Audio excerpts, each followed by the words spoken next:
Professor Brennan here. So we have been talking about initiating romantic relationship or initiating relationships. This is for my interpersonal communication class.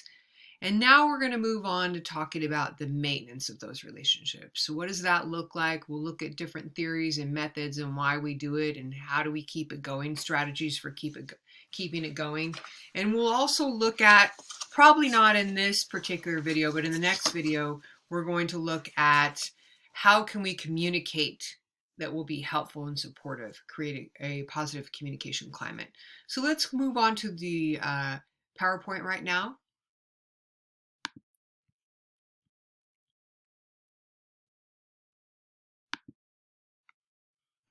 Okay, so strategies for staying. How do we stay in those relationships, right? How do we do that? So we're positive, right? People are attracted to people that are optimistic, right? That are positive, that are grateful, right? That's what being positive means. You're grateful for what you have. You focus on what's good in your life. Those are strategies for staying in the relationship. No one wants to be with someone that's always focusing on the negative. It doesn't mean that you can't acknowledge that things need improvement. That's different. But to be positive and focus on what you're grateful for, that is a good strategy for keeping a relationship.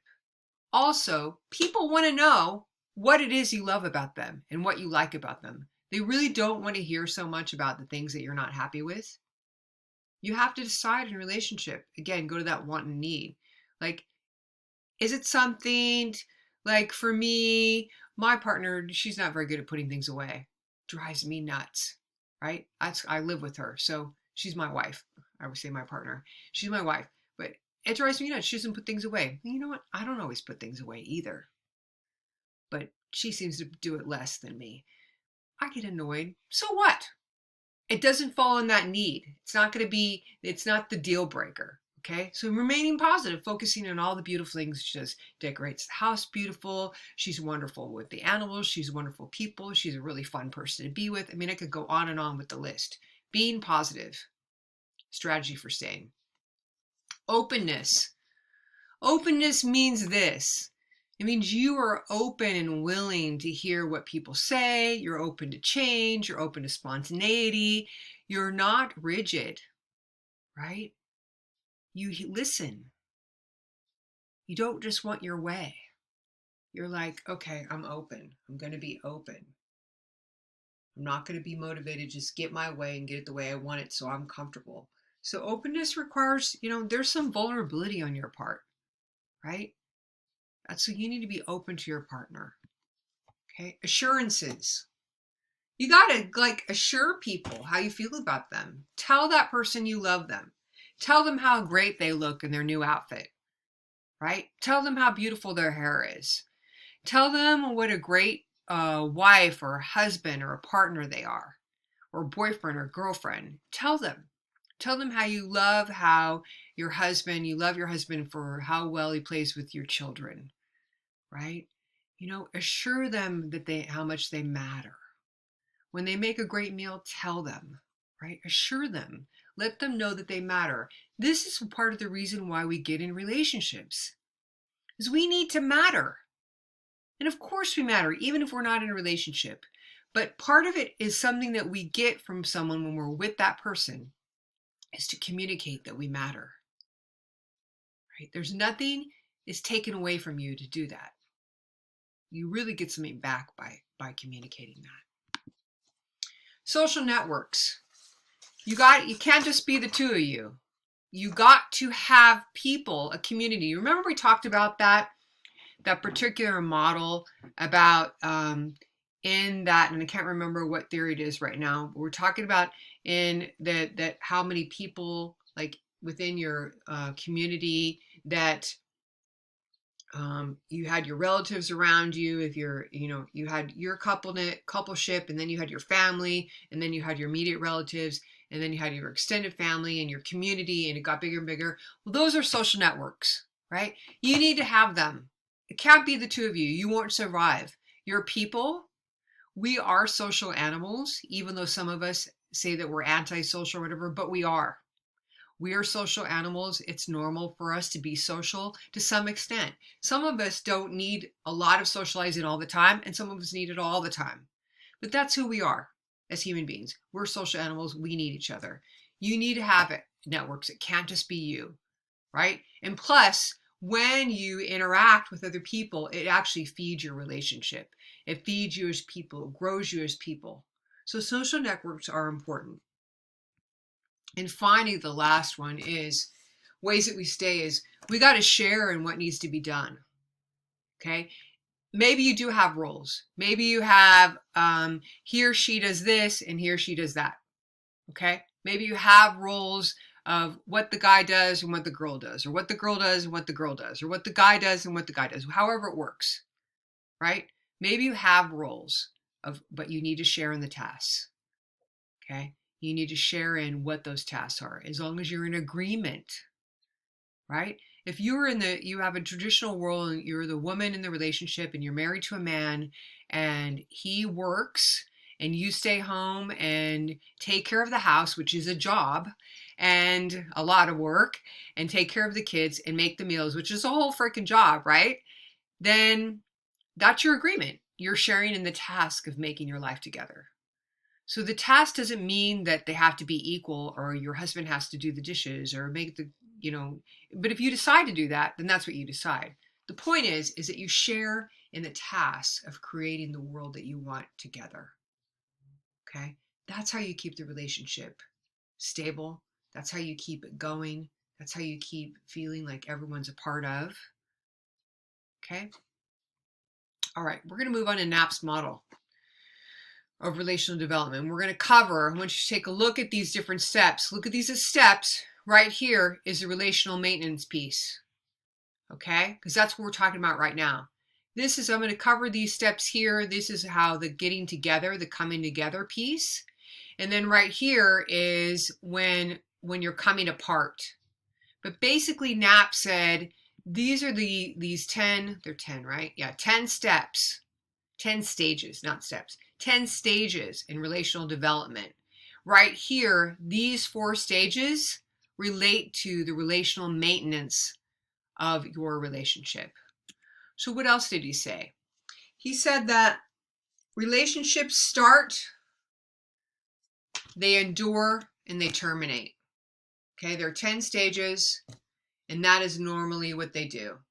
Now, they might terminate at the death of your partner. Okay? You could stay with someone your whole life.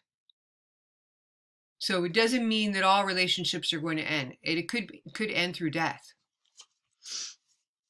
But they are sequential. So you could move back and forth in some of these, especially on relational maintenance. You're not going to move unless you're not going to unbond. Once you bond, you're there. But you can move back and forth here, right? In the relational maintenance piece. But they are sequential. And when we say that they're predictable, that means it's likely if the relationship continues to grow in this stage right here of integrating, you're likely to go to bonding. Does it mean marriage? Not necessarily. It could mean bonding and having some kind of ceremony where bonding is a public acknowledgement of your relationship to other people. It could be a certain kind of public acknowledgement. It doesn't have to be the traditional marriage model. It could be something else. But it is predictable, meaning that's the next step, right? Remember I talked about we're evolving people. We naturally evolve that way. So let's cover these particular pieces. This is what I just said. Can move forward and backward in the middle spaces. Okay? One stage is likely to be predominant in your relationship. I want you to think about, if you're in a relationship zone, where are you on this spectrum? Right? Where are you right now? I'm going to say for me, we're here. We're bonding and differentiating. We're right there. We're not coming apart though, but we're right there on the top in my marriage right now. It's right there. Okay. Ooh, I forgot about that part. I'm sorry. So I'm going to go over these. I thought I had another slide that talked about these individually, but I didn't. But I'm going to go over these right now. So let's take a look at these particular phases. So the first phase, that initiation phase, and I'm going to go over these pretty fast. Initiation is when you first meet, right? The first impressions that you have with someone. The experimenting stage, I used to have a video attached to this, and they showed, if you've seen The Notebook, which is one of probably the most romantic movies ever made, modern films of romantic movies. And they show the part in, if you remember The Notebook, where he climbs up onto the Ferris wheel, right? Do you remember that part? And he asked her to go out, and she's like, no, I don't want to go out with you. And he's like, okay, then I'm just going to hang here. And he starts hanging by one hand. Remember what he did? It was so darling. But that's like initiating, that first impressions. He was making a first impression on her. The experimenting part is when you actually do, okay? This is when you do go out, when you start to have a conversation. And this is when you just start to get to know each other. You try to like figure out, who is this person? And you're sharing little bits and pieces about to each other. And you're starting to like see that, oh, she's interested in me, or he's interested in me. You're starting to feel that, okay? Intensifying is when y'all know that you're into each other, okay? We've gotten past experimenting, and you're like, okay, this is happening. Now, this is actually, in some ways, this is when it gets really exciting in the relationship, and all the beginnings of relationships, right?